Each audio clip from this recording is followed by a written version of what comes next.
Batang bata ka pa, Jerwin, at marami ka pang kailangang malaman at intindihin sa mundo. Yan ang totoo, kaya dapat huwag matigas ang ulo mo, Jerwin. Nagkakamali ka kung akala mo, Jerwin, na tama ang pagsunod mo kay Edgar. Kaya bagay lang sa'yo ang mapagalitan. Batang bata ka pa, Jerwin, nalulung ka agad sa mga ilegal na droga, tapos lagi ka pang galit kay Tantan. Dahil lang ayaw mo siyang maging masaya.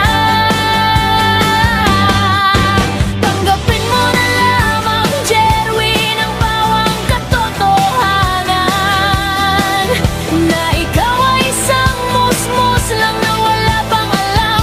Makinig ka na lang, makinig ka na lang.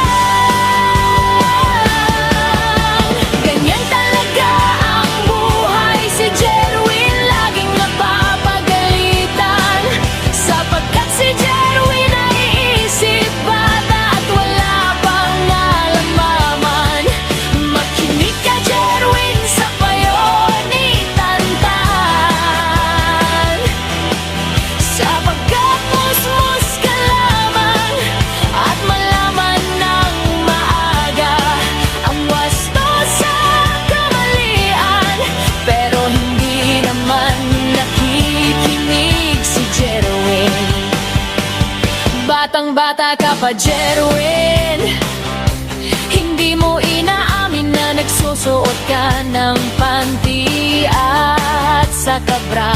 Ngunit kahit ganyan, ang kabaklaan ni Jerwin, mukha pa rin siyang kabayo. Dapat mo